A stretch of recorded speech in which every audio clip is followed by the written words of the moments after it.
बिस्मिल्लाहिर्रहमानिर्रहीम। अज असीं इहो ਜਿਹੇ ਬਜ਼ੁਰਗਾਂ ਦੇ ਨਾਲ ਗੱਲਬਾਤ ਕਰਾਂਗੇ ਜਿਹੜੇ हिंदुस्तान ਦੇ ਜ਼ਿਲ੍ਹਾ ਲੁਧਿਆਣਾ ਤਹਿਸੀਲ ਜਗਰਾਵਾਂ 'ਚ ਉੱਠ ਕੇ ਆਏ ਆ। ਅਸੀਂ ਉਹਨਾਂ ਨਾਲ ਗੱਲਾਂ ਸਾਂਝੀਆਂ ਕਰਾਂਗੇ ਕਿ ਉਹਨਾਂ ਨਾਲ ਕੀ ਵਾਕਿਆਤ ਪੇਸ਼ ਆਏ ਆ, ਕਿਸ ਤਰ੍ਹਾਂ ਉੱਠ ਕੇ ਆਏ, ਕੀ ਮੁਸ਼ਕਲਾਂ ਦਾ ਸਾਹਮਣਾ ਕਰਨਾ ਪਿਆ ਉਹਨਾਂ ਦੇ ਉੱਥੇ ਜਦੋਂ ਰਹਿੰਦੇ ਹੁੰਦੇ ਸੀ, ਲੋਕਾਂ ਨਾਲ ਕਿਸ ਤਰ੍ਹਾਂ ਵਸੇਬ ਸੀ, किस तरह रहन सहन सी। अस्सलाम वालेकुम जी। वालेकुम सलाम। बाबा जी की नाम है तुहाडा? शौकत अली। शौकत अली। हाँ जी। तुहाडे वालिद साहब दा की नाम है? सरदार अली। सरदार अली। हाँ जी। दादे दा नाम याद है? हाँ जी। दसो। उमरदीन। अच्छा, परदादे दा? परदादे दा करीम बख्श। करीम बख्श, माशाअल्लाह। ओहदे बाप दा भी वो भी दस दिओ। नूर मोहम्मद। नूर मोहम्मद। 4-5 पुश्तां दा पता है। हाँ जी। अच्छा, कौम तुहाडी? रंग। हराई जी। गोत दा पता किहड़ी गोत? हाँ जी। पूछलहार। पूछलहार गोत आ। हाँ जी। ठीक। हिंदुस्तान दे जिले लुधियाना तहसील जगरावां। हाँ जी। पिंड किहड़ा सी अपना? रिहायश जगरावां खास शहर। खास जगरावां शहर दे विच रिहायश। शहर दे विच। ठीक है, ठीक। अच्छा, कोई आल दुआल दे पिंडां दा याद? हाँ जी, थोड़ा पता। जेड़े याद आ? जेड़े आज दुआले रैकोट भी सातों नज़दीक सी, बाकी सिलवान सलेमपुरा। अच्छा। अठूर। इस तरह दे है पिंड। मैं हंबड़ा तुहाडे तो किन्नी कुछ दूर सी? है सी कोई 10 मील। हंबड़ा दे किसी बंदे ने भी दुआ सलाम हैगी सी? पिछे नहीं। अच्छा, ठीक है। अच्छा, हुण मैं तुहानूं दसना चाहुंदा कि मेरा पिंड तो हैगा जगरावां। जगरावां ते मगर मेरी पैदाइश जिहड़ी है ना, रैकोट तो 3 मील के फासले ते एक पिंड सीगा तुंगहेड़ी, जिथे मेरे नानके सी। तुंखेहाड़ी? तुंगहेड़ी। तुंगेहाड़ी। तुंगहेड़ी। ठीक। आंडरू दे नाल। अच्छा, नानकियां दे पैदाइश सी? हाँ, पैदाइश मेरी उत्थों दी है। ते मैं नानकियां दे रहिंदा सी। अच्छा। ज्यादा ते मैं जिस तरह मेहमान आउंदे ना जगरावां च, इस तरह मेहमान ਪਰੌਣਿਆਂ ਤੋਂ ਆਉਂਦੇ ਹੁੰਦੇ ਸੀ, ਯਾਨੀ ਰਿਹਾਇਸ਼ ਤੁਹਾਡੀ ਨਾਨਕਿਆਂ ਵਾਲੀ ਸੀ? ਨਾਨਕਿਆਂ ਵਾਲੀ ਸੀ। ਨਾਨਕਿਆਂ ਦਾ ਪਿੰਡ ਤੁੰਗੇਹਾੜੀ ਸੀ ਤੇ ਉਹਦੇ ਆਲੇ ਦੁਆਲੇ ਕਿਹੜੇ ਪਿੰਡ ਉਹਦੇ ਸੀ? ਬਰਪਰ। ਅੱਛਾ। ਆਪਣਾ ਬੜੁੰਦੀ। ਅੱਛਾ। ਆਂਡਰੂ। ਅੱਛਾ। ਹਲਵਾਰਾ। ਹਾਂ। ਰਸ਼ੀਨ। ਨਵਾਂ ਪਿੰਡ। ਅੱਛਾ, ਲੁਧਿਆਣੇ ਜੀ ਸੀ ਇਹ ਵੀ? ਨਾਲ ਹੀ ਸਾਰੇ ਲੁਧਿਆਣੇ ਦੇ ਵਿੱਚ। ਤਹਿਸੀਲ ਵੀ ਜਗਰਾਵਾਂ ਸੀ। ਠੀਕ, ਤਹਿਸੀਲ ਵੀ ਹੋਈ ਸੀ? ਤਹਿਸੀਲ ਵੀ ਹੋਈ ਸੀ। ਹੋਰ ਕਿਹੜੀਆਂ ਬਰਾਦਰੀਆਂ ਆਪਣੇ ਬੈਠੀਆਂ ਸੀ ਉੱਥੇ? ਉੱਥੇ ਜੀ ਬਰਾਦਰੀ तकरीबन 80% मुसलमान सी। मुसलमान तो हैगे सी भी, बाकी बरादरियां दो सी। एक शेख होंदे सीगे। अच्छा। अद्धी बरादरी राई सी। अद्धी बरादरी राई सी, अद्धी शेख सी। बाकी चमार चूड़े ते सिखां दे थोड़े जे घर सी। ठीक आ। ये ਜਿਹੜੇ ਆਪਣਾ ਰਾਈ ਸੀਗੇ, ਸ਼ੇਖਾਂ ਦੇ ਤਾਂ ਸ਼ਾਇਦ ਕੋਈ ਗੋਤ ਹੋਵੇ ਨਾ ਹੋਵੇ, ਰਾਈਆਂ ਦੀਆਂ ਗੋਤਾਂ ਯਾਦ ਹੁੰਦੀਆਂ ਲੋਕਾਂ ਨੂੰ। ਤੁਹਾਡੇ ਤੋਂ ਇਲਾਵਾ ਹੋਰ ਕਿਹੜੇ ਗੋਤ ਦੇ ਲੋਕ ਬੈਠੇ ਸੀ?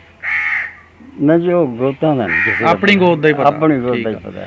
ਜਿਹੜੇ ਸਿੱਖ ਬੈਠੇ ਸੀਗੇ ਉਹਨਾਂ ਦੇ ਕੋਈ ਨਾਂ ਯਾਦ ਆ? ਉਹਨਾਂ ਦਾ ਜੀ ਇੱਕ ਬੰਦੇ ਦਾ ਯਾਦ ਆ, ਉਹ ਪੰਜਾਬੀ ਚ ਬਖਤੌਰਾ ਕਹਿੰਦੇ ਸੀ ਉਹਨੂੰ। ਬਖਤੌਰਾ? ਹਾਂ ਜੀ, ਬਖਤੌਰਾ ਸਿੰਘ। ਅੱਛਾ। ਬਾਕੀ ਸਾਡੇ ਨਾਲ ਜਿਹੜਾ ਘਰ ਸੀ ਨਾ, ਉਹ ਸੀਗੇ ਹਿੰਦੂਆਂ ਦੇ ਮਿਸਤਰੀਆਂ ਦੇ ਘਰ ਸੀ। ਉਹ ਉਹਨਾਂ ਦੇ ਨਾਂ ਯਾਦ ਆ। ਇੱਕ ਮੇਰੇ ਤੋਂ ਥੋੜਾ ਜਿਹਾ ਵੱਡਾ ਸੀ, 5-4 ਸਾਲ। ਅੱਛਾ ਜੀ। ਉਹਦਾ ਨਾਂ ਸਰਜੀਤ ਸਿੰਘ। ਹਾਂ ਜੀ।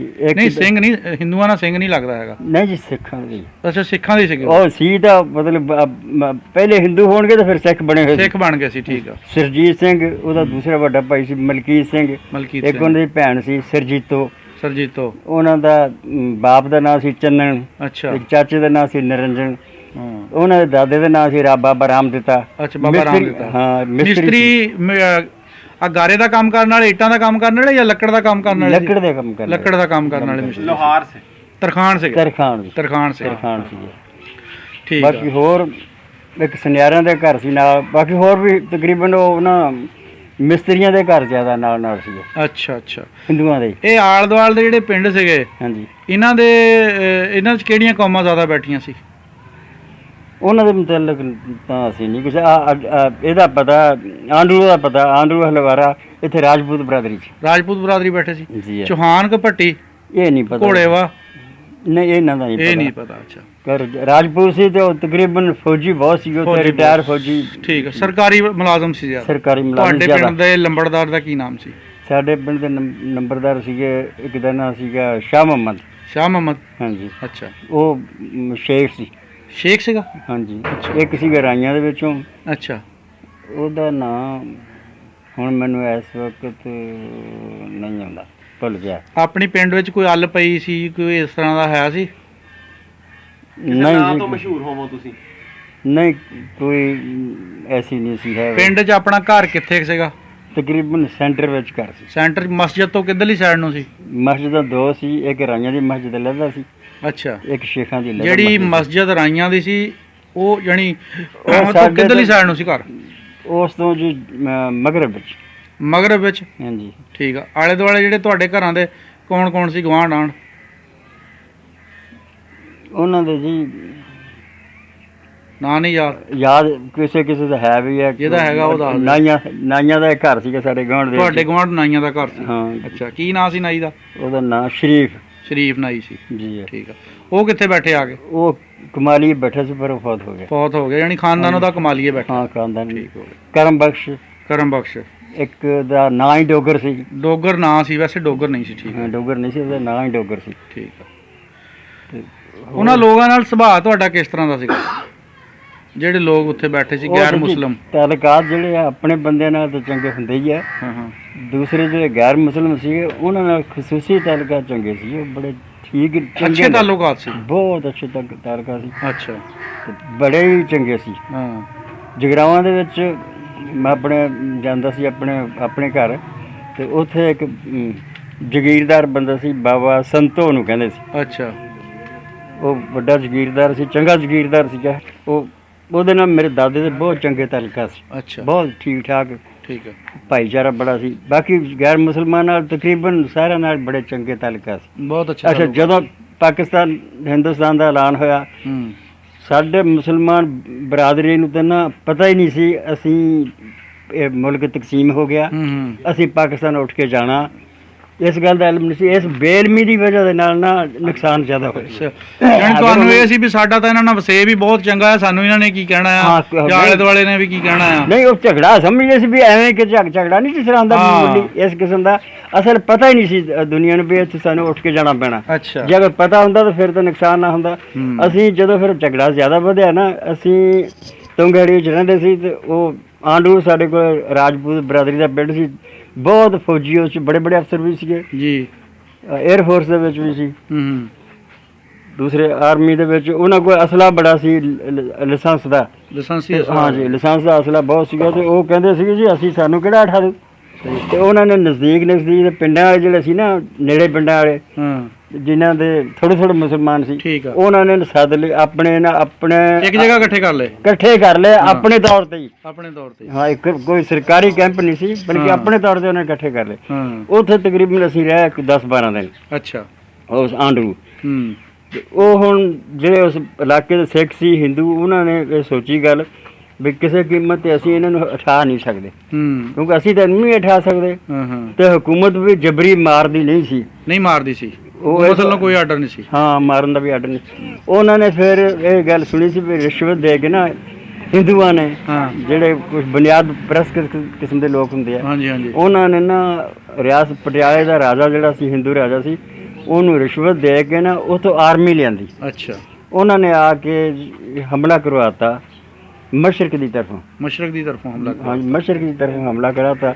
ਲੋਕਾਂ ਨੇ ਜੁਮੇ ਦਾ ਦਿਨ ਸੀ, ਮੁਕਾਬਲਾ ਬਹੁਤ ਹੋਇਆ, ਗੋਲੀ ਚੱਲਦੀ ਰਹੀ ਦੋਵਾਂ ਸਾਈਡਾਂ ਤੋਂ। ਇੱਕ ਸਾਈਡ ਤੇ ਫੌਜ, ਇੱਕ ਸਾਈਡ ਦੂਸਰੀ ਸਾਈਡ ਤੇ ਜਿਹੜੇ ਬੰਦੇ ਆਪਣੀ ਮਦਦ ਆਪ ਦੇ ਤਹਿਤ। ਹਾਂ, ਆਪਣੇ ਆਪ। ਉਹ ਤਕਰੀਬਨ 7 ਵਜੇ ਗੋਲੀ ਸ਼ੁਰੂ ਹੋਈ, 12 ਵਜੇ ਤੱਕ ਨਾ। ਸ਼ਾਮ ਨੂੰ 7 ਵਜੇ? ਨਹੀਂ ਜੀ, ਸੁਬਾਹ ਨੂੰ 7 ਵਜੇ। ਦਿਨੇ 12 ਵਜੇ ਤੱਕ ਨਾ ਗੋਲੀ ਚੱਲਦੀ ਰਹੀ। 12 ਵਜੇ ਨਾ ਫਿਰ ਮੁਸਲਮਾਨਾਂ ਕੋਲੋਂ ਇਹਨਾਂ ਕੋਲ ਤਾਂ ਅਸਲਾ ਮੁੱਕ ਗਿਆ, ਫੌਜ ਕੋਲ ਤਾਂ ਮੁੱਕਣਾ ਨਹੀਂ ਸੀ। ਉਹਨਾਂ ਕੋਲ ਤਾਂ ਜ਼ਿਆਦਾ ਹੋਣਾ। ਉਹਨਾਂ ਕੋਲ ਤਾਂ ਜ਼ਿਆਦਾ ਨਹੀਂ ਹੋਇਆ। ਫਿਰ ਨੁਕਸਾਨ ਜੀ ਮੈਂ ਤੁਹਾਨੂੰ ਦੱਸਦਾ ਨਾ, ਇਹ ਨੁਕਸਾਨ ਤਾਂ ਬਹੁਤ ਹੋਇਆ। ਤੇ ਫਿਰ ਉਹਨਾਂ ਨੇ ਨਾ ਐਲਾਨ ਕਰਤਾ ਜਦੋਂ ਅਸਲਾ ਮੁੱਕ ਗਿਆ ਵੀ ਹੁਣ ਜਿੱਧਰ ਭੱਜ ਹੁੰਦਾ ਕਿਸੇ ਕੋਲ ਭੱਜੋ, ਆਪਣੀ ਜਾਨ ਬਚਾ ਲਓ। ਉਹ ਪਿੰਡ ਦੇ ਅਦਾਲਤ ਸੀ ਫਸੀਲ। ਆਮ ਤੌਰ ਤੇ ਜਿਸ ਤਰ੍ਹਾਂ ਆਪਣਾ ਕਮਾਲੀਆ, ਲਾਹੌਰ, ਸਾਰਿਆਂ ਦੀ ਫਸੀਲਾਂ ਹੈ ਨਾ, ਇਸ ਤਰ੍ਹਾਂ ਪਿੰਡਾਂ ਦੇ ਦਵਾਈ ਫਸੀਲ ਸੀਗੀ। ਅੱਛਾ। ਉਹਦੇ ਫਸੀਲ ਸੀ ਉਹ। ਮੈਂ ਸੀ ਤੇ ਮੇਰੇ ਨਾਲ ਛੋਟੀਆਂ 3 ਭੈਣਾਂ ਸੀ। ਅੱਛਾ ਜੀ। ਇੱਕ ਮੇਰੀ ਮਾਈ ਸੀ। ਇੱਕ ਤੁਹਾਡੀ ਮਾਈ ਸੀ? ਹਾਂ ਜੀ। ਬਾਪ ਮੇਰਾ ਬਾਹਰ ਮਹਾਜ਼ ਜੰਗ ਤੇ ਸੀ, ਜਿੱਥੇ ਹੁਣ ਲੜਾਈ ਹੋ ਰਹੀ ਸੀ। ਉਹਦਾ ਫਿਰ ਸਾਨੂੰ ਪਤਾ ਲੱਗਾ, ਅਸੀਂ ਭੱਜੇ, ਹੋਰ ਵੀ ਭੱਜੇ। ਉਹ ਬਾਹਰ ਫਸੀਲ ਤੋਂ ਉਹਦੀ 2 ਲੋਕ ਨਾ 3-4 ਪੌੜੀਆਂ ਲਾਈਆਂ ਸੀ, ਟੱਪ ਕੇ ਨਾ ਰੈਕੋਰਡ ਦੀ ਤਰਫ ਛਾਲਾਂ ਮਾਰਦੇ ਸੀ।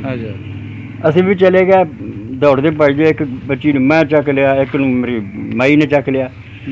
ਤੇ ਇਸ ਤਰ੍ਹਾਂ ਕਰਕੇ ਅਸੀਂ ਘੜੀਸ ਕੇ ਚਲੇ ਗਏ ਉੱਥੇ। ਤਾਂ ਹੁਣ ਸਾਡੀ ਵਾਰੀ ਨਾ ਆਵੇ, ਅੱਛਾ ਵੀ ਹੁਣ ਜਿੱਥੇ ਬੰਦੇ ਬਹੁਤ ਤੇ ਬੰਦਿਆਂ ਨੇ ਪੌੜੀ ਤੋਂ ਚੜ ਕੇ ਗਾਂ ਛਾਲ ਮਾਰਨੀ ਸੀ। ਹਾਂ ਚੜ ਕੇ ਛਾਲ ਮਾਰਨੀ ਸੀ। ਮੈਂ ਜੀ ਇੰਨੇ ਕੁ ਮੈਨੂੰ ਰੱਬ ਨੇ ਸ਼ਫੀਕ ਦਿੱਤੀ, ਇੱਕ 4 ਰੁਪਏ ਖੜੀ ਸੀ ਮੰਜਾ, ਮੈਂ ਚੱਕ ਕੇ ਲਿਆ ਕੇ ਨਾ ਆਪਣੇ ਲੱਕ ਤੇ ਲਾ ਕੇ ਨਾ ਨਾਲ ਲਾ ਕੇ ਮੈਂ ਜੀ ਉਹ ਦੀਵਾਰ ਤੇ ਚੜ ਗਿਆ। ਤਕਰੀਬਨ 7 ਫੁੱਟ ਉੱਚੀ ਦੀਵਾਰ ਸੀਗੀ। ਹਾਂਜੀ ਮੈਂ ਉੱਤੇ ਚੜ ਗਿਆ। ਉੱਤੇ ਚੜ ਕੇ ਫਿਰ ਉਹ ਮੇਰੀ ਮਾਈ ਨੇ ਇੱਕ ਕੁੜੀ ਨੂੰ ਫੜਾਤਾ, ਮੈਂ ਉਹਨੂੰ ਫੜ ਕੇ ਦੂਜੇ ਪਾਸੇ ਸਿੱਟਤਾ, ਦੂਜੀ ਨੂੰ ਫੜਾਤਾ ਪਾਲੀ ਸਾਈਡ ਨੂੰ ਲਟਕਾਤਾ, ਛੱਡਤਾ, ਫਿਰ ਲਮਕਾ ਕੇ ਛੱਡਤਾ, ਛੱਡਤਾ, ਤੀਸਰੀ ਨੂੰ ਵੀ ਛੱਡਤਾ। ਫਿਰ ਉਹ ਮਾਈ ਨੇ ਵੀ ਕੋਸ਼ਿਸ਼ ਕੀਤੀ, ਹੱਥ ਦਪਾਇਆ, ਉਹਦੀ ਵੀ ਮੈਂ ਕੁਛ ਮਦਦ ਕੀਤੀ। ਅਸੀਂ ਵੀ ਬਾਹਰਲੇ ਪਾਸੇ ਛਾਲ ਮਾਰ ਕੇ ਦੌੜੇ ਭੱਜੇ। ਅਸੀਂ ਜੀ ਉਹ ਇੱਕ ਰਿਆਸਤ ਸੀ, ਉਹ ਪਤਾ ਨਹੀਂ ਉਹ ਉੱਥੇ ਰਿਆਸਤ 'ਚ ਤੋਂ ਬਾਅਦ ਜਾਂਦੇ ਆ। ਪਹਿਲੇ ਉਹ ਜਿਹੜੀ ਲੜਾਈ ਦੋਵਾਂ ਦੀ 7 ਵਜੇ ਤੋਂ ਲੈ ਕੇ 12 ਵਜੇ ਤੱਕ ਹੋਈ ਆ, ਹਾਂਜੀ, ਉਹਦੇ ਵਿੱਚ ਦੋਵਾਂ ਪਾਰਟੀਆਂ ਦੇ ਕਿੰਨੇ ਬੰਦੇ ਮਰੇ ਜੀ? ਉਹ ਮੈਂ ਹਾਲੇ ਨਹੀਂ ਆਇਆ ਨਾ ਟਾਈਮ। ਅੱਛਾ ਠੀਕ ਆ। ਅਸੀਂ ਜੀ ਉੱਥੇ ਹਾਲੇ ਤਾਂ ਸਾਨੂੰ ਪਤਾ ਨਹੀਂ ਨਾ ਲੱਗਾ ਵੀ ਕਿੰਨੇ ਬੰਦੇ ਮਰੇ। ਉਹ ਅਸੀਂ ਦੌੜ ਕੇ ਨਾ ਉੱਥੇ ਜਿਹੜਾ ਕੋਈ ਮੀਲ 1.5 ਮੀਲ ਦੇ ਫਾਸਲੇ ਤੇ ਪਿੰਡ ਸੀਗਾ, ਨਵਾਂ ਪਿੰਡ ਉਹਨੂੰ ਕਹਿੰਦੇ ਸੀ, ਉਹ ਰਿਆਸਤ ਵਿੱਚ ਸੀ। ਉੱਥੇ ਚਲੇ ਗਏ। ਉੱਥੇ ਜਾ ਕੇ ਜਿਹੜੀ ਮਿਲਟਰੀ ਪਿੱਛੇ ਮੁੜ ਗਈ, ਸਾਨੂੰ ਸਕੂਨ ਹੋ ਗਿਆ। ਅੱਛਾ ਹਾਂ, ਪਹਿਲੇ ਤਾਂ ਦੌੜੇ ਜਾਂਦੇ ਸੀ ਨਾ, ਬੰਦੇ ਮਰਦੇ ਜਾਂਦੇ ਸੀ। ਫਿਰ ਉੱਥੋਂ ਕੁਝ 2 ਘੰਟੇ ਸਾਹ ਲੈ ਕੇ ਤੇ ਫਿਰ ਅਸੀਂ ਰਾਏਕੋਟ ਚਲੇ, ਜਿੱਥੇ ਸਰਕਾਰੀ ਕੈਂਪ ਲੱਗਾ ਸੀ। ਠੀਕ ਆ। ਜਦੋਂ ਉੱਥੇ ਗਏ ਤੇ ਉੱਥੋਂ ਦਾ ਇੱਕ ਅਫਸਰ ਸੀਗਾ 에ਅਰ ਫੋਰਸ ਦੇ ਵਿੱਚ, ਪਾਇਲਟ ਕੋਈ, ਉਹ ਨਾ ਜਹਾਜ਼ ਆਉਂਦਾ ਹੁੰਦਾ ਸੀ ਤਕਰੀਬਨ 10-12 ਦਿਨ ਪਹਿਲਾਂ। ਉਹਨਾਂ ਨੇ ਕਿਹਾ ਸੀ ਵੀ 2 ਝੰਡੀਆਂ ਦਿੱਤੀਆਂ ਸੀ ਬਣਾ ਕੇ, ਤੁਸੀਂ ਜੇ ਕੋਈ ਖਤਰਾ ਹੋਵੇ ਲਾਲ ਝੰਡੀ ਦੇਣੀ ਹੈ, ਤੇ ਜੇ ਨਾ ਖਤਰਾ ਹੋਵੇ ਸਬਜ਼ ਝੰਡੀ ਦੇਣੀ। ਉਹ ਉਸ ਦਿਨ ਜਹਾਜ਼ ਆਇਆ ਤੇ ਸੁਰਖ ਝੰਡੀ ਦਿੱਤੀ ਤੇ ਖਤਰਾ ਆਇਆ। ਹਾਂ ਖਤਰਾ। ਉਹ ਫਿਰ ਲਾਹੌਰ ਆਇਆ, ਲਾਹੌਰੋਂ ਆ ਕੇ ਤੇ 14 ਲਾਰੀਆਂ ਲੈ ਕੇ ਗਿਆ ਆਪਣੇ ਖਾਨਦਾਨ ਨੂੰ ਤੇ ਆਪਣੇ ਬੰਦਿਆਂ ਨੂੰ ਕੱਢ ਕੇ ਲਿਆਉਣ ਦੀ ਖਾਤਰ। ਪਰ ਉਦੋਂ ਤੱਕ ਕੰਮ ਹੋ ਚੁੱਕਿਆ ਸੀ ਨਾ, ਉਦੋਂ ਤੱਕ ਤਾਂ ਬਹੁਤ ਕੁਝ ਹੋ ਗਿਆ ਸੀ, ਉਦੋਂ ਤਾਂ ਸਾਰਾ ਕੁਝ ਹੋ ਗਿਆ ਸੀ। ਉਹ ਤਕਰੀਬਨ ਇਸ ਵਾਕਿਏ ਤੋਂ 3 ਦਿਨ ਬਾਅਦ ਨਾ ਬੱਸਾਂ ਉੱਥੇ ਪਹੁੰਚੀਆਂ। ਅੱਛਾ। ਜਦੋਂ ਉੱਥੇ ਜਾ ਕੇ ਉਹਨੂੰ ਪਤਾ ਲੱਗਾ ਨਾ, ਤੇ ਫਿਰ ਉੱਥੇ ਜਾ ਕੇ ਕੈਂਪ ਦੇ ਵਿੱਚ ਗਿਣਤੀ ਸ਼ੁਰੂ ਹੋਈ ਵੀ ਕਿੰਨੇ ਬੰਦੇ। 700 ਬੰਦਾ ਜੀ ਮਰਿਆ ਪਿੰਡ ਵਾਲਿਆਂ ਦਾ। ਹਾਂਜੀ ਪਿੰਡ ਵਾਲਿਆਂ, ਸਿਵਲ ਬੰਦੇ ਜਿਹੜੇ ਸੀ ਉਹ ਜਾਨੀ 700 ਬੰਦਾ ਸਾਡੇ ਵਿੱਚੋਂ ਹੀ, ਮਤਲਬ ਹੈ ਸਾਡੇ ਬੰਦੇ ਆਪਣਿਆਂ ਚੋਂ ਹੀ। ਬਾਕੀ ਤਾਂ ਹੁਣ ਮਿਲਟਰੀ ਦਾ ਤਾਂ ਪਤਾ ਹੀ ਨਹੀਂ ਨਾ, ਉਹਨਾਂ ਦਾ ਸਾਡੇ ਨਾਲ ਤੱਲੇ ਕੀ ਕੋਈ ਨਹੀਂ। ਯਾਨੀ ਜਿਹੜੇ ਤੁਹਾਡੇ ਮੁਕਾਬਲਾ ਕਰਨ ਵਾਲੇ ਬੰਦੇ ਸੀ ਉਹਨਾਂ ਚੋਂ 700 ਬੰਦਾ ਜਿਹੜਾ ਸ਼ਹੀਦ ਹੋ ਗਿਆ। ਹਾਂ ਸਾਡੇ ਬੰਦਿਆਂ ਚੋਂ 700 ਬੰਦਾ ਸ਼ਹੀਦ ਹੋ ਗਿਆ। ਉਹ ਜਿਹੜਾ ਆਰਮੀ ਦਾ ਅਫਸਰ ਸੀਗਾ 에ਅਰ ਫੋਰਸ ਦਾ, ਜਿਹੜਾ ਲੈ ਗਿਆ ਸੀ ਬੱਸਾਂ, ਉਹਦਾ ਤਕਰੀਬਨ ਸਾਰਾ ਹੀ ਖਾਨਦਾਨ ਸ਼ਹੀਦ, ਉਹਦਾ ਸਾਰਾ ਖਾਨਦਾਨ ਖਤਮ ਹੋ ਗਿਆ। ਕਿਉਂਕਿ ਉਹਨਾਂ ਦੇ ਤਾਂ ਉਹ ਅਮੀਰ ਬੰਦੇ ਸੀ, ਨਾ ਔਰਤਾਂ ਪਰਦੇਦਾਰ ਸੀ, ਨਾ ਉਹ ਭੱਜ ਸਕਦੇ ਸੀ, ਨਾ ਉਹਨਾਂ ਨੂੰ ਪਤਾ ਸੀ। ਤੇ ਉਹ ਔਰਤਾਂ ਬੱਚੇ ਜਿਹੜੇ ਉਹਨਾਂ ਦੇ ਤਾਂ ਫਿਰ ਉੱਥੇ ਹੀ ਖਤਮ ਹੋ ਗਏ ਨਾ। ਤੇ ਇਸ ਤਰ੍ਹਾਂ ਕਰਕੇ ਉਹ ਫਿਰ ਉਹਨੇ ਫਿਰ ਇਹ ਅਕਲਮੰਦੀ ਕੀਤੀ। ਉਹਨੇ ਕਿਹਾ ਵੀ ਜਿਹੜੇ ਸਾਡਾ ਸਹਾਰੇ ਦੇ ਨਾਲ ਆਏ ਸੀ ਨਾ, ਉਹਨਾਂ ਦੇ ਔਰਤਾਂ ਦੇ ਬੱਚੇ ਜਿਹੜੇ ਨਾ ਉਹ ਬੱਸਾਂ 'ਚ ਬਹਿ ਜਾਣ। ਠੀਕ ਆ। ਜਿਹੜੇ ਜਵਾਨ ਬੰਦੇ ਆ ਜਾਂ ਔਰਤਾਂ ਉਹ ਤੁਰ ਕੇ ਫਿਰ ਕੈਂਪ ਦੇ ਨਾਲ। ਠੀਕ ਆ। ਇਸ ਤਰ੍ਹਾਂ ਕਰਕੇ ਫਿਰ ਮੇਰਾ ਬਾਪ ਵੀ ਉੱਥੇ ਰਹਿ ਗਿਆ। ਸਾਨੂੰ ਉਹਨਾਂ ਵਿੱਚ ਬਿਠਾ ਲਿਆ ਉਹਨਾਂ ਨੇ, ਗੱਡੀ ਬਿਠਾ ਲਿਆ। ਹਾਂਜੀ ਗੱਡੀਆਂ 'ਚ। ਜਿਹੜਾ ਤੁਸੀਂ ਛੋਟੇ ਸੀ ਨਾ, ਨਾਲੇ ਔਰਤਾਂ ਸੀ, ਨਾਲ ਔਰਤਾਂ ਸੀ, ਬੱਚੀਆਂ ਸੀ। ਹਾਂ। ਤੇ ਉਹ ਫਿਰ ਸਾਨੂੰ ਤੇ ਲੈ ਜੀ ਉਹਨਾਂ ਨੇ ਲਿਆ ਕੇ ਲਾਹੌਰ ਲਾਤਾ। ਤੇ ਬਾਕੀ ਸਾਡਾ ਕਿੰਨੀ ਦੇਰ 'ਚ ਪਹੁੰਚੀ ਗੱਡੀ ਉੱਥੇ? ਇਹ ਜੀ 2 ਦਿਨਾਂ ਵਿੱਚ। 2 ਦਿਨਾਂ 'ਚ ਪਹੁੰਚੀ ਆ। ਰਾਜ ਪੜਾਓ ਕੀਤਾ? ਪੜਾਓ ਕੀ ਜਲੰਧਰ। ਖਾਣਾ ਪੀਣਾ ਖਾਦਾ ਉੱਥੇ? ਹਾਂਜੀ ਖਾਣਾ ਕੀ ਖਾਣਾ ਸੀ, ਕਿਹੜਾ ਜੋ ਵੀ ਲੰਗਰ ਮਿਲਿਆ? ਨਹੀਂ ਮਿਲਿਆ ਕੁਛ ਨਹੀਂ। ਅੱਛਾ। ਹਾਂ ਬਸ ਉਹ ਸਿਰਫ ਭੁੱਖੇ ਤੇ ਆਈ। ਰਾਤ ਨੂੰ ਕੋਈ 12 ਕੁ ਦਾ ਟਾਈਮ ਸੀ, ਜਾ ਕੇ ਜਰਾ ਕੁ ਸੌਂ ਲਿਆ। ਡਰਾਈਵਰ ਜਿਹੜੇ ਸੀ ਉਹਨਾਂ ਨੇ ਕੋਈ ਆਰਾਮ ਕਰ ਲਿਆ। ਬੜਾ ਆਉਣਾ ਵੀ ਪਿੱਛੋਂ ਮੌਤ ਦੀ। ਹਾਂ ਜੀ ਖੌਫ ਤਾਂ ਬਹੁਤ ਸੀਗਾ। ਤੇ ਖੌਫ ਦਾ ਮਤਲਬ ਇਹ ਸੀ ਕਿ ਕੋਈ ਉੱਚੀ ਸਾਹ ਵੀ ਨਹੀਂ ਸੀ ਲੈਂਦਾ। ਰਾਤ ਦਾ ਟਾਈਮ ਸੀ। ਤੇ ਫਿਰ ਅਸੀਂ ਇੱਥੇ ਆਏ। ਰਾਸਤੇ ਵਿੱਚ ਕੀ ਮੰਜ਼ਰ ਦੇਖਿਆ? ਰਸਤਾ ਰਾਤ ਦਾ ਟਾਈਮ ਸੀਗਾ।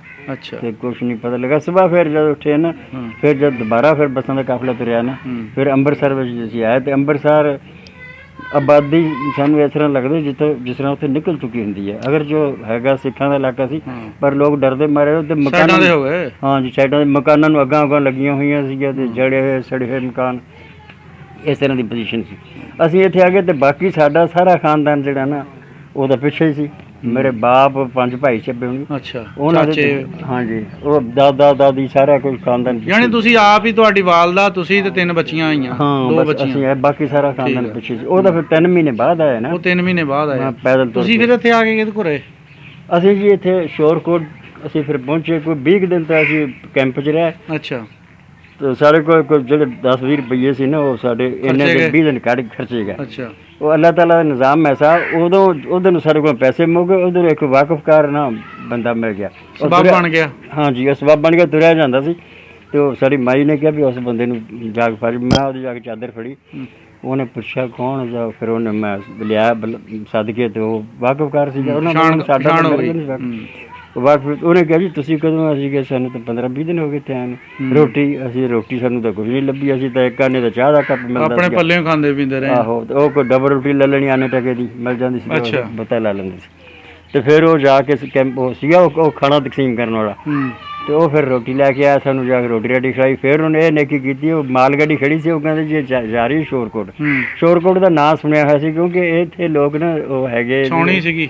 ਹਾਂਜੀ, ਇਹ ਜਿਹੜੇ ਪਿੰਡ ਆ ਨਾ ਇਹ ਵੀ ਹੈਗੇ ਆ ਜਗਰਾਵਾਂ ਦੇ, ਤਕਰੀਬਨ 27 28 30 ਜਿਹੜੇ ਸ਼ੋਰਕੋਟ ਦੇ ਨਾਲ ਦਾ ਪਿੰਡ ਆ ਨਾ, ਇਹਨਾਂ ਦਾ ਆਉਣ ਜਾਣ ਹੈਗਾ ਸੀਗਾ, ਇਸ ਵਾਸਤੇ ਫਿਰ ਨਾਂ ਸੁਣਿਆ ਸੀਗਾ। ਨਾਂ ਸੁਣਿਆ। ਫਿਰ ਇੱਥੇ ਕਿਹੜੇ ਪਿੰਡ 'ਚ ਆਏ? ਇੱਥੇ 27 ਚੱਕ ਜੀ। 27 ਚੱਕ ਜਿਹੜਾ ਪਹਿਲੇ ਆਉਂਦਾ ਨਾਲ ਹੀ? ਹਾਂਜੀ, ਨਾਲ ਹੀ ਬਿਲਕੁਲ ਕੈਂਟ ਦੇ ਨਾਲ ਹੀ। ਉੱਥੇ ਵੀ ਰੱਬ ਨੇ ਐਸਾ ਸਬਬ ਬਣਾਇਆ, ਜਿਸ ਵਕਤ ਗੱਡੀ ਨਾ ਉਹ ਇੱਧਰ ਦੀ ਸਾਹੀਵਾਲ ਵੱਲ ਦੀ ਗਈ, ਇੱਧਰ ਵੀ ਲਾਈਨਾਂ ਟੁੱਟੀਆਂ ਹੋਈਆਂ ਸੀਗੀਆਂ, ਫਲੱਡ ਆਇਆ ਸੀ, ਤੇ ਉਹਦੇ ਖਾਨੇਵਾਲ ਜੋ ਮੁੜ ਕੇ ਇੱਥੇ ਆਈ ਨਾ, ਕੋਈ ਰਾਤ ਦੇ 12 ਦਾ ਟਾਈਮ ਹੋਏਗਾ, ਅੱਧੀ ਰਾਤ ਤਕਰੀਬਨ, ਉੱਥੇ ਇੱਕ 27 ਚੱਕ ਦਾ ਬੰਦਾ ਸੀਗਾ, ਉਹਦੇ ਹੱਥ 'ਚ ਨਾ ਲਾਲਟਨ ਫੜੀ ਸੀ, ਉਹ ਰੇਲਵੇ ਦਾ ਛੋਟਾ ਜਿਹਾ ਮੁਲਾਜ਼ਮ ਸੀ, ਕਾਂਟਾ ਕੂਟਾ ਕਰਨ ਵਾਲਾ ਜੀ।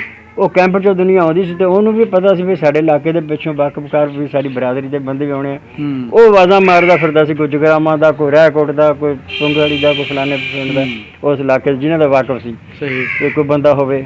ਉਹ ਜਦੋਂ ਉਹਨੇ ਆਵਾਜ਼ ਮਾਰੀ ਨਾ, ਤੇ ਉਹ ਸਾਡੀ ਮਾਈ ਨੂੰ ਪਤਾ ਲੱਗ ਗਿਆ, ਉਹ ਵੀ ਸਾਡਾ ਵਾਕਫ ਨੇ ਕਿਹਾ। ਉਹਨੂੰ ਜਦ ਮੈਂ ਜਾ ਕੇ ਮਾਈ ਕਹਿਣ ਲੱਗੀ ਵੀ ਇਸ ਬੰਦੇ ਨੂੰ ਬੁਲਾ, ਜਾ ਕੇ ਮੈਂ ਉਹਦੇ ਰਾਤ ਦਾ ਟਾਈਮ ਸੀ, ਉਹਨੂੰ ਮੈਂ ਚਾਦਰ ਫੜੀ ਨਾ, ਉਹਨੇ ਕਿਹਾ ਤੂੰ ਕੌਣ? ਮੈਂ ਸ਼ੌਕਤ। ਉਹ ਮੇਰਾ ਵੀ ਕੁਛ ਵਾਕਫ ਨਿਕਲਿਆ, ਸਾਡੇ ਪਿੰਡ ਦਾ ਸੀ, ਪਿੰਡ ਰਹਿ ਕੇ ਆਇਆ ਸੀ ਉੱਥੇ, ਨਾਨਕਿਆਂ ਦੇ ਪਿੰਡ। ਹਾਂਜੀ, ਉਹ ਫਿਰ ਨਾ ਉਹ ਐਸਾ ਸਬਬ ਬਣਿਆ, ਉੱਥੇ ਆਇਆ ਤੇ ਉਹਨੇ ਕਿਹਾ ਜੀ ਤੁਸੀਂ ਹੁਣ ਇੱਥੇ ਠਹਿਰੋ।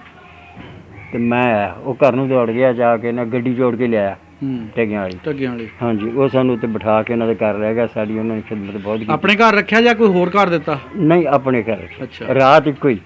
ਆਪਣੇ ਘਰ ਰੱਖਿਆ। ਸੁਬਾਹ ਜੋ ਫਜਰ ਦੀ ਅਜ਼ਾਨ ਹੋਈ, ਨਮਾਜ਼ ਹੋਈ ਨਾ, ਜਮਾਤ ਦਾ ਟਾਈਮ ਹੋਇਆ, ਨਮਾਜ਼ ਪੜ੍ਹਨ ਗਿਆ, ਤੇ ਇੱਕ ਸਾਡਾ ਬਰਾਦਰੀ ਚੋਂ ਸਾਡੇ ਦਾਦਾ ਲੱਗਦਾ ਸੀ, ਲਾਈ ਬਖਸ਼, ਸਾਡੇ ਦਾਦੇ ਦਾ ਉਹ ਚਾਚੋਂ ਤਾਂ ਸ਼ਰੀਕਾ ਬਰਾਦਰੀ ਸੀ, ਉਹਨਾਂ ਨੂੰ ਇੱਥੇ ਜ਼ਮੀਨ ਸੀ, ਤੇ ਇੱਥੇ ਆਏ ਸੀ, ਤੇ ਉਹਨਾਂ ਦਾਦੇ ਦੇ ਸਾਡੇ ਦੇ ਵਾਕਫੀ ਸੀਗੀ, ਉਹਨਾਂ ਦਾ ਭਾਈ ਜੋ ਲੱਗਦਾ ਸੀਗਾ। ਤੇ ਉਹ ਨਾ ਉਹਦੇ ਕੋਲ ਗੱਲ ਕੀਤੀ, ਕਹਿੰਦੇ ਬਾਬਾ ਮੈਂ ਪ੍ਰਾਹੁਣੇ ਆਇਆ ਰਾਤੀ, ਮੈਂ ਆਵਾਜ਼ਾਂ ਮਾਰਦਾ ਫਿਰਦਾ ਸੀ, ਮੈਨੂੰ ਮਿਲੇ। ਉਹ ਤੁਹਾਡੇ ਬੰਦੇ ਆ? ਫਿਰ ਸਾਡੇ ਦਾਦੇ ਦਾ ਨਾਂ ਲਿਆ। ਅੱਛਾ, ਉਹ ਕਹਿੰਦਾ ਫਿਰ ਮੇਰੇ ਪ੍ਰਾਹੁਣੇ ਤੂੰ ਸਾਨੂੰ ਦੇ ਦੇ। ਉਹ ਕਹਿੰਦਾ ਨਹੀਂ ਜੀ ਮੈਂ ਲੈ ਕੇ ਆਇਆ, ਮੈਂ ਹੀ ਹੁਣ ਇਹਨਾਂ ਦੀ ਖਿਦਮਤ ਕਰੂੰਗਾ, ਰੱਖੂੰਗਾ। ਉਹ ਕਹਿਣ ਲੱਗਾ ਨਹੀਂ ਹੁਣ ਤਾਂ ਤੈਨੂੰ ਇੱਦਾਂ ਲੱਗਦਾ, ਤੇ ਮੇਰੇ ਭਰਾ ਨੇ ਵੀ ਤਾਂ ਆਉਣਾ ਹੀ ਆ ਪਿੱਛੋਂ, ਜਦੋਂ ਵੀ ਆਇਆ ਉਹ ਕਹੂਗਾ ਕੰਜਰਾ ਤੂੰ ਮੇਰਾ ਭਰਾ ਸਾਂਭੇ ਨਹੀਂ ਹੈਗੇ, ਸਾਂਭੇ ਨਹੀਂ ਤੂੰ ਬਈ, ਮੇਣੇ ਵਾਲੀ ਗੱਲ। ਤੇ ਉਹਨੇ ਜੀ ਫਿਰ ਜਬਰੀ ਉਹਨਾਂ ਕੋਲੋਂ ਲੈ ਆਏ। ਉਹਨਾਂ ਨੇ ਜੀ ਤਕਰੀਬਨ ਮਹੀਨਾ ਅਸੀਂ ਉੱਥੇ ਨਾ ਰਹਿ, ਬੜੀ ਖਿਦਮਤ ਕੀਤੀ। ਠੀਕ ਆ।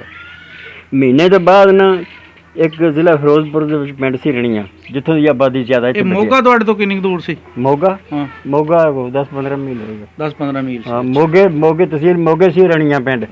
ਇੱਥੇ ਜ਼ਿਆਦਾ ਜਿਹੜੀ ਆਬਾਦੀ ਹੈ ਨਾ ਰਣੀਆਂ ਦੀ ਹੈ, ਇਸ ਪਿੰਡ ਵਿੱਚ। ਉੱਥੇ ਸਾਡੇ ਅੱਬੇ ਹੁਣਾਂ ਦੇ ਨਾਨਕੇ ਸੀ, ਤੇ ਸਾਡੀ ਦਾਦੀ ਉੱਥੇ ਗਈ ਹੋਈ ਸੀ। ਅੱਛਾ, ਰਣੀਆਂ। ਇਹ ਜਦੋਂ ਕਾਫਲਾ ਆਇਆ ਨਾ, ਸਭ ਤੋਂ ਪਹਿਲੇ ਆ ਗਏ, ਤੇ ਸਾਡੀ ਦਾਦੀ ਇੱਥੇ ਪਹੁੰਚ ਚੁੱਕੀ ਸੀ। ਅੱਛਾ, ਸਾਡੇ ਤੋਂ ਪਹਿਲੇ ਇਹਨਾਂ ਦੇ ਨਾਲ। ਅੱਛਾ, ਉੱਥੇ ਫਿਰ ਇੱਕ ਇੱਥੋਂ ਇੱਕ ਔਰਤ ਗਈ ਸਾਨੂੰ ਮਿਲਣ ਵਾਸਤੇ, ਆਪਣੇ ਰਿਸ਼ਤੇਦਾਰਾਂ ਨੂੰ ਮਿਲਣ ਵਾਸਤੇ। ਦੇਖ ਲਓ ਕਿਦਾਂ ਖਿੱਲਰ ਪਿੱਲਰ ਗਏ ਵੀ, ਕੋਈ ਕਿਤੇ ਹੈ ਸਾਰਾ ਮਿਲ ਗਏ ਆ। ਕਿਹੜਾ ਉਦੋਂ ਐਡਾ ਨਿਜ਼ਾਮ ਸੀ? ਨਹੀਂ, ਨਿਜ਼ਾਮ ਕਿੱਥੇ, ਟੈਲੀਫੋਨ ਖਾਤਾ ਹੈ ਹੀ ਨਹੀਂ। ਅੱਲਾਹ ਤਾਲਾ ਇਹ ਕਰਦਾ ਜੀ ਸਾਰਾ, ਅੱਲਾਹ ਤਾਲਾ ਨੇ ਮਤਲਬ ਮਿਲਾਤੇ ਸਾਰਾ। ਅੱਲਾਹ ਤਾਲਾ ਦਾ ਨਿਜ਼ਾਮ ਬੜਾ ਵਸੀਅ ਆ, ਉਹ ਸਾਰਾ ਕੁਝ ਕਰਦਾ। ਇੱਥੇ ਇੱਕ ਔਰਤ ਗਈ, ਉੱਥੇ ਜਾ ਕੇ ਉਹਨੂੰ ਪਤਾ ਲੱਗਾ, ਸਾਡਾ ਆਇਆ ਆਂਦਾ ਵੀ ਉਹਨੂੰ ਉੱਥੇ ਜਾ ਕੇ ਪਤਾ ਲੱਗਾ, ਰਣੀਆਂ ਦੀ ਔਰਤ, ਉਹ ਵੀ ਰਿਸ਼ਤੇਦਾਰ ਸੀ ਤਲਕ ਵਾਲੀ। ਉਹ ਫਿਰ ਸਾਨੂੰ ਉੱਥੇ ਮਿਲੀ। ਉੱਥੇ ਮੈਨੂੰ ਪੁੱਛਦੀ ਹੈ, ਕਹਿੰਦੀ ਸ਼ੌਕਤ ਤੂੰ ਆਪਦੀ ਦਾਦੀ ਕੋਲ ਜਾਣਾ? ਮੈਂ ਕਿਹਾ ਮੇਰੀ ਦਾਦੀ ਕਿੱਥੇ? ਕਹਿੰਦੀ ਉਹ ਉੱਥੇ ਗੋਜਰੇ ਕੋਲ ਇੱਕ ਪਿੰਡ। ਤੁਸੀਂ ਤਾਂ ਬੜੇ ਖੁਸ਼ ਹੋ ਗਏ ਹੋਣੇ ਬਹੁਤ। ਮੈਂ ਕਿਹਾ ਮੇਰੀ ਦਾਦੀ ਕਿੱਥੇ? ਕਹਿੰਦੀ ਉਹ ਗੋਜਰੇ ਕੋਲ ਇੱਕ ਪਿੰਡ ਹੈ ਝੀਤੇ, ਉੱਥੇ ਆਏ ਆ ਸਾਰੇ ਰਣੀਆਂ ਵਾਲੇ, ਅਸੀਂ ਵੀ ਉੱਥੇ। ਅੱਛਾ, ਹੁਣ ਜਿਸ ਪਿੰਡ ਵਿੱਚ ਤੁਸੀਂ ਬੈਠੇ ਉਹਦਾ ਨਾਮ ਝੀਤੇ ਆ? ਹਾਂਜੀ, 156। ਹਾਂ, 57 ਝੀਤੇ। ਉਹ ਮੈਂ ਉਹਦੇ ਨਾਲ ਫਿਰ ਇਕੱਲਾ ਹੀ ਆ ਗਿਆ। ਮੇਰੀ ਮਾਈ ਉੱਥੇ ਰਹੀ, ਤੇ ਮੈਂ ਇਕੱਲਾ ਹੀ। ਸਭ ਤੋਂ ਪਹਿਲਾਂ ਆਪਣੇ ਪੂਰੇ ਖਾਨਦਾਨ ਚੋਂ ਮੈਂ 3 ਮਹੀਨੇ ਪਹਿਲੇ ਇੱਥੇ ਇਸ ਪਿੰਡ 'ਚ ਆਇਆ। ਅੱਛਾ, ਉਹ ਫਿਰ ਮੇਰੀ ਦਾਦੀ ਜੋ ਇੱਥੇ ਪਹੁੰਚ ਚੁੱਕੀ ਸੀ ਆਪਣੇ ਪੇਕਿਆਂ ਦੀ ਵਜ੍ਹਾ ਦੇ ਨਾਲ। ਤੇ ਫਿਰ ਇੱਥੇ ਆ ਕੇ ਮੈਂ ਨੰਬਰਦਾਰ ਚਾਰੀ ਖੁਸ਼ੀ ਮੁਹੰਮਦ, ਇਹ ਸਾਡੇ ਅੱਬੇ ਹੁਣਾਂ ਦੇ ਮਾਮੇ ਦਾ ਪੁੱਤ ਸੀ, ਇੱਥੇ ਹੀ ਸੀਗੀ ਸਾਡੀ ਦਾਦੀ। ਤੇ ਫਿਰ ਮੈਂ ਇੱਥੇ ਆ ਗਿਆ, ਤੇ ਮੈਂ ਜਿੱਦਣ ਆਇਆ ਉਸ ਦਿਨ ਰਾਸ਼ਨ ਵੀ ਮੇਰੇ ਹਿੱਸੇ ਦਾ ਮਿਲ ਗਿਆ। ਅੱਲਾਹ ਤਾਲਾ ਨੇ ਐਸਾ ਨਿਜ਼ਾਮ ਬਣਾਇਆ। ਦੇਖੋ ਜੀ ਅੱਲਾਹ ਤਾਲਾ ਨੇ ਤਾਂ ਵਾਅਦਾ ਕੀਤਾ ਰਿਜ਼ਕ ਦੇਣ ਦਾ, ਉਹ ਭੁੱਖੇ ਤਾਂ ਨਹੀਂ ਮਾਰਦੇ। ਨਹੀਂ ਉਹ ਕਮਾਲ ਗੱਲ ਆ ਜੀ ਕਹਾਣੀ ਜਿਹੜੀ ਨੇ ਮੈਂ ਜਦੋਂ ਮੇਰੇ ਗਰਦਿਸ਼ ਕਰਦੀ ਹੈ ਨਾ, ਹਰ ਥਾਂ ਵਸੀਲਾ ਰੱਬ ਨੇ ਪੈਦਾ ਕੀਤਾ।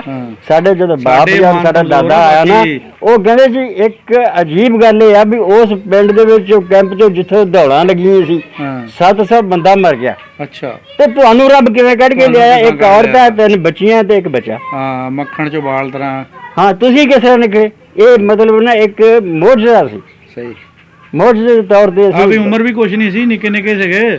ਆਹ ਨਿੱਕੇ ਨਿੱਕੇ, ਉਹ ਤੇ ਮੈਂ ਹੀ 10 ਸਾਲ ਦਾ ਸੀ, ਬਾਕੀ ਭੈਣਾਂ ਮੇਰੇ ਤੋਂ ਛੋਟੀਆਂ ਸੀ। ਲੱਤਾਂ ਫੁੱਲ ਜਾਂਦੀਆਂ, ਤੁਰ ਨਹੀਂ ਹੁੰਦਾ ਹੈਗਾ। ਤੁਰਿਆ ਕਿਸੇ ਜੀ। ਬਾਕੀ ਅਸੀਂ ਹਿੰਮਤ ਵੀ ਅੱਲਾਹ ਤਾਲਾ ਦਿੰਦਾ, ਹੌਸਲਾ ਵੀ ਦਿੰਦਾ, ਭੱਜਣ ਦਾ ਵੀ ਇੰਨੀ ਵੀ ਅਕਲ ਦਿੰਦਾ। ਅੱਛਾ, ਫਿਰ ਬਾਕੀ ਚਾਚੇ ਤੇ ਬਜ਼ੁਰਗ ਤੁਹਾਡੇ ਵਾਲਾ 3 ਮਹੀਨੇ ਬਾਅਦ ਫਿਰ 3 ਮਹੀਨੇ ਬਾਅਦ ਆਏ ਕਿੱਥੇ?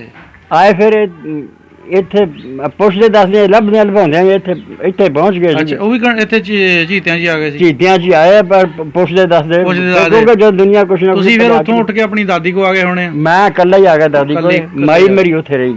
ਫਿਰ ਜਦੋਂ ਸਾਡੇ ਦੂਸਰਾ ਖਾਨਦਾਨ ਇੱਥੇ ਪਹੁੰਚਿਆ ਨਾ, ਫਿਰ ਸਾਡੀ ਮੇਰੀ ਮਾਈ ਨੂੰ ਨਾ, ਮੇਰੀਆਂ ਭੈਣਾਂ ਨੂੰ ਫਿਰ ਜਾ ਕੇ ਲੈ ਕੇ ਆਇਆ। ਤੇ ਬਜ਼ੁਰਗਾਂ ਨੇ ਨਹੀਂ ਕੀ ਦੱਸਿਆ ਵੀ ਅਸੀਂ 3 ਮਹੀਨੇ ਬਾਅਦ ਚਾਹੇ, ਤਾਂ ਉਹਨਾਂ ਨੇ ਕੀ ਦੇਖਿਆ ਦੁੱਖਿਆ ਉੱਥੇ?